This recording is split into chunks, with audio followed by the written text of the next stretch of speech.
Welcome back to the Lanterne Rouge Cycling Podcast, here with Benji Naesen for the recap at stage 13 of the Vuelta a España from Belmez to Villanueva de la Serena. 203 Ks, the only sprint stage of this second week. We have no categorised climbs, an intermediate sprint, 12 Ks from the finish, and then roundabouts in the run into the finish and a few chicanes. Particularly, they're unfortunately at that nexus, just like one's at 3.5 Ks. So the GC guys are going to be nervous trying to come into that in front, whereas it's the sprint teams also want to be at the front there. So that really livened up the finale of this race. But this show is supported by our show partner, Lacole. They produce performance cycling apparel. And if you want to pick up any Lacole items, they have a sale on at the moment. The LR Vuelta 20, that's LR Vuelta 20, all caps discount code, gives you 20% off on top of already discounted Lacole items. So you can check them out at www.lacole.cc. Benji, you're on breakaway watch. I'll reserve my bird story for after you've told us the race situation.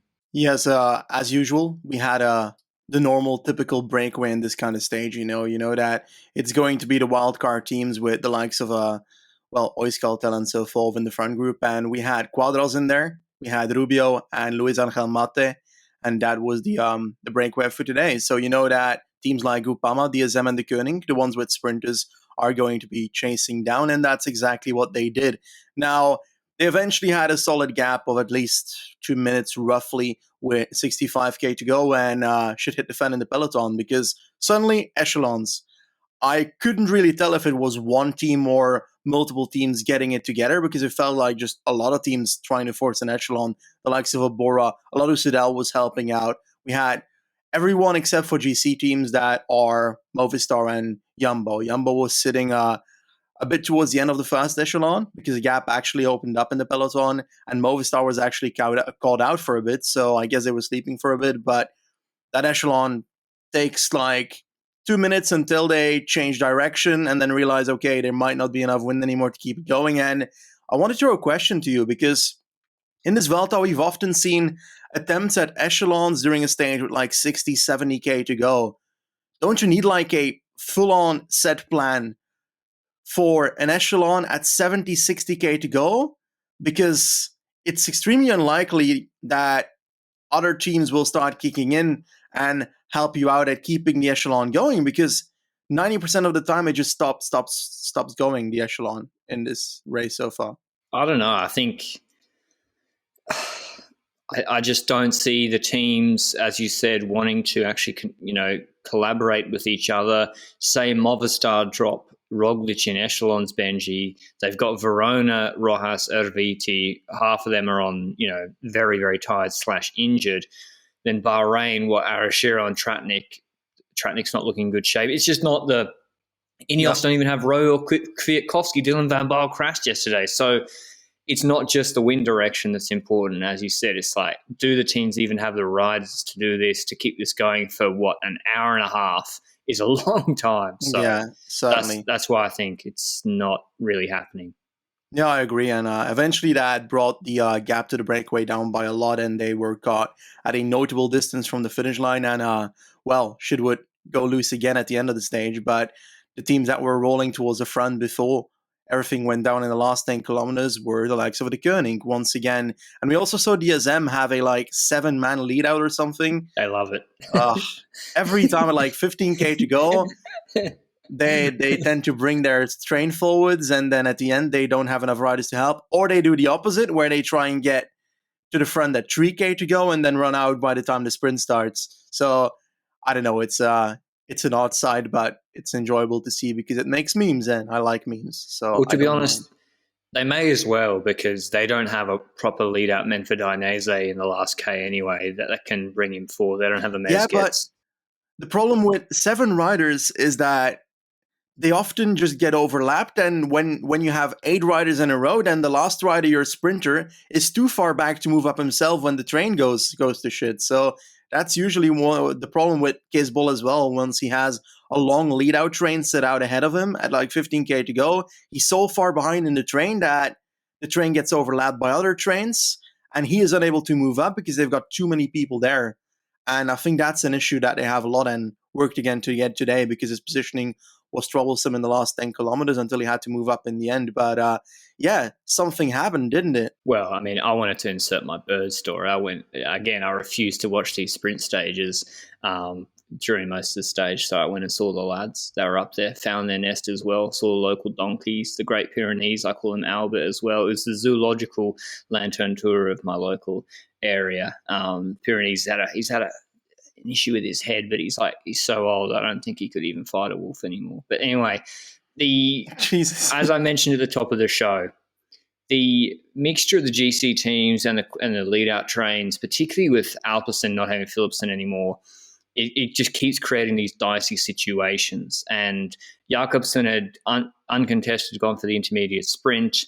He with no Philipsen here. And we saw, again, like we mentioned the other day, Benji, did you notice it? It was like, go and watch everyone, 5.6 Ks to go. Cohn Bowman, I think. Roglic is at the back. They're laying off the wheel. They're not in the mix. Bowman tries to move up the gutter on the left-hand side. The peloton starts to move over a little bit. Rollich's like, nah. He just stayed at the back, refused to move up at that point, which is the smart decision. It's what we said the other day. It's the moving up has caused him the problem in the Tour de France, and it's better to just lay off if you're not even in a good position at that point. Whereas Bernal, Pidcock actually had him in a really good spot today, right at the front of the peloton. Dylan Bernal might be a little bit injured, but you're watching the right-hand corner, 3.5 Ks to go, 500 meters before the golden arches of safety, 3 Ks to go. You watch what happened in that corner, Benji, because all of a sudden the race split apart. Yes, we had the Koenig still going ham at the front of the peloton and actually setting up the tempo going into that corner. And we saw that Bernal was in the wheel of Pidcock and he was sitting just next to the train of the Koenig. So they're going parallel next to each other, but obviously the Koenig train has more effort because they have more riders and are punching it much harder at the front, while Pidcock is just a bit on the left side of that train going into the corner of that roundabout, because it's basically 90 degrees to the right with the roundabout that they need to go. And what happens there is that Bernal seems to take that corner much slower than the Koenig riders, because he probably wants to be sure that he doesn't crash in the corner and he wants to play it a bit more safely. But that causes the first 3 riders of the Koenig to get a gap of like 5-10 meters initially with Trentin on the wheel. And then you've got a gap with Pidcock having to close it down with Bernal in the wheel, and the entire peloton stretched out. So Bernal moving back in that roundabout corner section caused the gap to open up and caused the entire peloton basically to be a bit blocked and not to jump on the wheel of the Koenig there. And the Koenig had a great lead out today, but their problem was that 3 riders with the Koenig at the front, but whereas Jakobsen, he's sitting on the wheel of Pidcock and Bernal, and that's not an ideal position, you know? And those guys are diminutive figures. They're not exactly providing him the best draft either. Like, he's eating a lot of wind as compared to being behind Van Leeuwenhoek, Cherney and Seneschal, who are, twice the size. So Pidcock does a good job initially. In fact, he does quite a good job throughout their last, from 1,500 meters after the 3 kilometer banner, because I think Bernal and Ineos are aware there might be a split. Pidcock brings Bernal and Jakobsen back to the wheel of Trentin, who's parked behind the 3 quick steppers, which is Van Leeuwenhoek, Seneschal, who's the third one, probably Cherney still. And then there's another roundabout, he loses it, gets back to them. Jakobsen's come over the top of Bernal because he's like, I need to get back to the quick step train. Eventually he does. He gets back to Trentin's wheel with 2 kilometers to go. Alpecin have also got there, so it's 3 quick steppers, Trentin, Jakobsen, Alpecin with Krieger, Modelo. It's all looking like it's back together. And suddenly at 1,900 meters to go, Jakobsen loses the wheel of Trentin, and the 3 quick steppers go again with Trentin with them. And I thought immediately, he's not feeling good or 100%. He's just had to do a lot of work he didn't expect. And he's lost the wheel because they got a 3-on-1 advantage, and it screws over Alpecin behind him. That was my immediate thought. What did you think there, Benji? Because it tactically kind of makes sense. Yeah, I thought the exact same thing, and it wasn't until the end of the race that we found out what actually happened to Jakobsen, which was a puncture. And looking back in hindsight at that moment, 1,900 meters to go, he actually makes a little jump with his bike to test out the pressure in his tires. So it seems like indeed it's confirmed that indeed it's a flat tire unless he accidentally makes a jump to check his pressure tire. But anyway, yeah, the gap opened up and Jakobsen was basically falling through the group, and we had Krieger trying to move up just behind the Trentin +3 De Koning riders. And you got to keep in mind, De Koning is now riding with Seneschal as their sprinter because Jakobsen apparently said through the radio, "You got to go, guys. I can't do it because I've got a flat tire, apparently." So, And yeah. Bernal. Yeah. Bernal's trying to close to Alpecin in the wind. He's doing a huge effort because we have GC splits.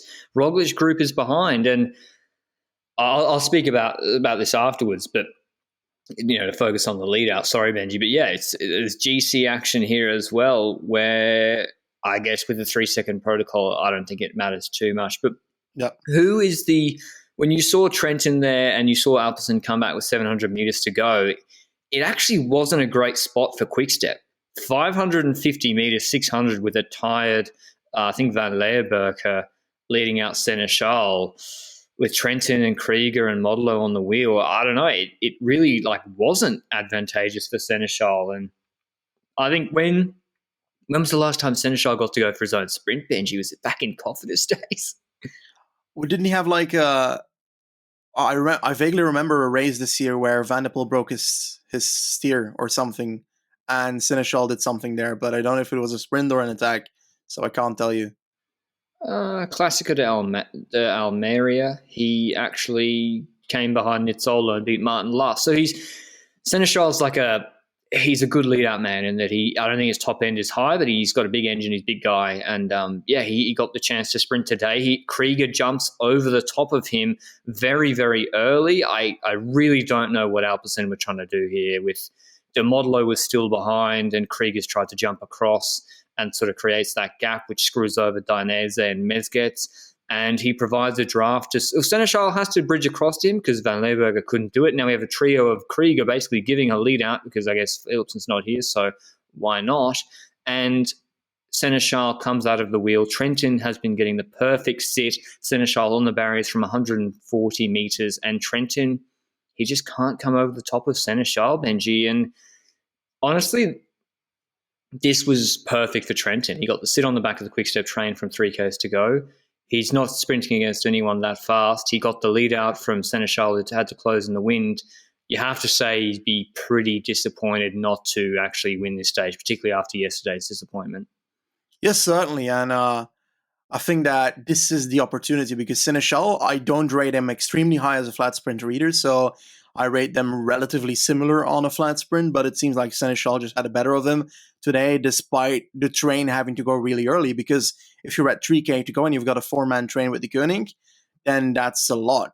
3 kilometers with 4 riders, and they had to pace a lot and they had to keep going. And it's also thanks to the continuous strength of the lead outs for Seneschal, even though he was planned to be lead out, because they just did better than I would have expected them to keep up. And they kept it up really highly and were able to keep off a Dainese who was trying to come from behind. So that's also an important factor because Dainese might also have been tired, but that man has been jumping over people in the last 300 meters in this race, trying to get to the wheel of Trentin, trying to get to Seneschal, and he just couldn't. So the Seneschal-Trentin sprint was still decent enough to keep Dainese and so forth behind, but what a finish that was. Absolutely amazing. And I think one of those crazy finals that remind me of the days where Froome decided to go on a bit of an adventure in the last few kilometers on a flat stage. It was kind of like that. So the puncture theory is debunked, Benji. I'm just seeing on the Vuelta Twitter, Jakobsen's given an interview and I'm trusting their translation. Well, actually, no, he would have said it in English. I tried to close the gap, but I couldn't. I didn't have the legs to sprint, so I told Florian he should do the sprint. So it was our instincts were correct, Benji, that he... Isn't it funny how the team Twitter and they immediately go into cope mode and they're like, it's not his legs, you have puncture. It's like, yeah. And that's really heads-up play from... Well, I don't know if it is a heads-up play from Jakobsen, to be honest, Benji. It puts Seneschal, if there was anyone who had a decent kick in his... Mezgec in his wheel, I think they win this sprint. And I think Jakobsen, with busted legs, still wins this by 2 bike lengths on everybody. So, still... Quick step one, I just think it could have worked out a little bit differently. Maybe they put him over the limit a bit too much. Do they even need to like, Benji, do you honestly see with 2Ks to go, Alpecin coming over the top for the glorious Sasha Modelo train and then beating Jakobsen? No, I didn't see it coming at all. Like, I didn't expect that at all. But like, it does surprise me a bit how he lost the wheel like that. Although it must have been a really high speed, knowing how the entire peloton just fell apart in the last few kilometers. So yeah, what a crazy finish. And I think that this does prove that some of those sprint stages that are destined to be sprint stages can magically become very intriguing in the latter part of a race. So yeah, I enjoyed it, but most importantly, I was surprised to see Bernal fight for it so much. He always Like does. at first, you have the gap that Pitcock is closing at. I think it was already at 2.8k to go, and my surprise there was that the peloton was still together. Roglic was still in the same group, and Pitcock was trying to close down 4 riders from the Koenig, trying to get away. Now, perhaps he thought, okay, I can actually split up the group behind. That is a valid thing, but it just surprised me that they were willing to chase down for the Koenig riders that they shouldn't care about on paper. But hey, anyway, they gained a few seconds. If the time is correct, right? Has it been counted as 6 On seconds? PCS is 5-6 seconds. I honestly, the application of the 3-second rule, it can be stretched to hundreds of meters with the guys, especially like Krieger drops back and he then provides he extends it even further. So it's, I think in my view, all this effort, if you do this, say every sprint stage, you're trying to stay up front, you do it 15, 20 times a year, you might gain 5 seconds today. It's I don't think the risk reward is really worth it personally. I think GC guys underestimate how much the 3-second rule really extends that gap. And honestly, I think they should really look at the data on crashes around the 3-kilometer rule, GC teams, and think, like we're seeing Roglic now, just don't be up in the mix. Just literally lay off at the back. But anyway, it's not going to change GC. Bernal ends a few seconds. I'm not really seeing him coming too good in the third week anyway, but at least he's still up there and fighting. Tomorrow's stage in the world, it's actually Seneschal's only his third ever win, Benji, and his only World Tour win. He's only won the Semaine and Druvenkoers. It's kind of surprising. I mean, is Druvenkoers more prestigious than I don't know. The quick step is pretty good, I guess. But yeah, first World Tour and Grand Tour win. Sorry. I was waiting for a reference, but it didn't come. But yeah, and the most important part about that race this year is that it's basically the World Champs parkour, or at least a part of it. So if you take the Grand Prix Jefscherens Leuven and you combine it with the Druivenkoers Overijse, you've got the World Champs parkour. It's basically that. So if you didn't know that, useless fact of the day. Nonetheless, let's talk about tomorrow's parkour, stage 14. From Don Benito to Pico Biuercas, 166 Ks long, a very odd stage with a Rampas Inhumanas smack back in the middle, Alto Collado de Ballesteros, 3 Ks, 13.5%. 3 Ks. That's outrageous, just in the middle of the stage. I don't know what's going to happen there. Then they have the final climb, which is the opposite. It's long, but it's at 6.3%. I'm trying to see how regular it is. It actually has a steeper K in the middle, 10%. The finish is quite steep. Looks like a Roglic finish to me, Benji, to be honest, if he's on form to take some bonus seconds. If I'm Roglic, I want to be aggressive tomorrow, maintain the break. He's not... Try and maintain the break, not go crazy on that first climb, and let the break take the bonification at 122. And then, I think he can take bonus on the last climb. And if he's been consistent with being aggressive after the rest day, which he has been, then if they can, do you think they can control the break, Benji? Because that middle climb is going to put a lot of trouble for their whole team, really, except him and Koos. Depends on how hard people want to go on it, because they can push a bit harder beforehand. We've had so many battles for the breakaway these last few days that took 70, 80 kilometers. And if that stuff happens for 70, 80 kilometers, then you're basically almost at the start of the climb in the middle of the stage. So that might open up attacks coming on the climb itself. But if that doesn't happen, I think if you've got a breakaway already gone before the climb starts, then they can ride it at the pace they want. at the condition that they can try and crawl it back afterwards. Because if they can't, well, that's a bit of a problem. But we saw on a few stages already how quickly a gap can melt these days. But it's hard to predict these stages because we've got mountain stages coming 4 times in the next week. They can't all go to the GC. Like, at least one needs to go to the breakaway in my eyes. But I feel like this might be the one that it's hard to say. Is it gonna be GC or breakaway? Like, you're so eager to say Roglic, but I dare to give the break a chance. I mean, Stora, DSM certainly from the break should want to try with Bardet, Stora. Bardet looked good yesterday on that final steeper section of that climb. Yeah, DSM will try for sure, and I expect maybe the break to form on that Puerto Bertocana, the 7.5K, 6% Benji, with about, it'd be 77 Ks done.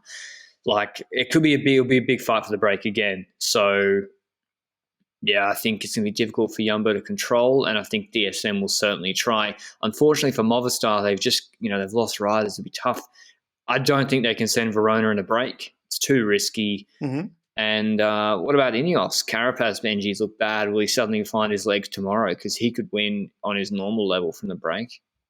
I doubt it a bit because yesterday he started dropping on one of the hills in the middle of the stage. And if that happens, then you either think, he's not trying or he's dropping completely. But there's no reason for him to not stay in the group yesterday, I feel like.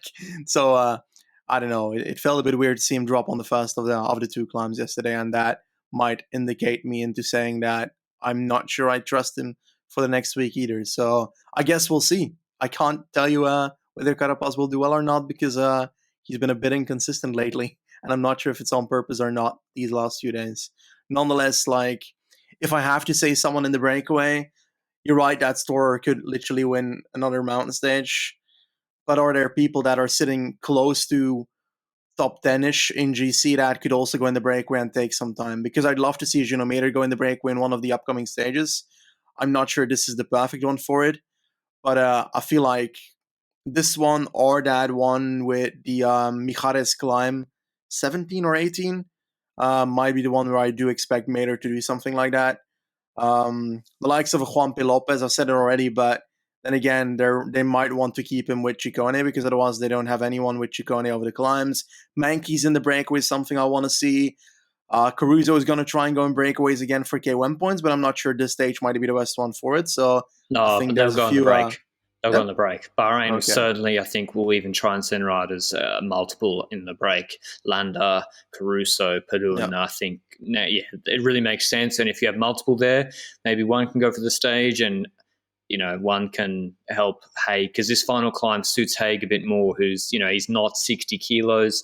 He's got a higher absolute watt. 6 to 7% is better for the likes of him, Mader, I think. So, yeah, it'd be really interesting. I'm hoping there's a big GC battle. I'm hoping Movistar try test Roglic with a 1-2, maybe in the last 3 kilometers. But, yeah, that was our recap of stage 13 of the Vuelta, or stage 12? No, yes, 13. Stage 13. I'm losing it here. Thanks to all of your support for the podcast. Thanks to Nicole as well, and we'll see you tomorrow. Ciao.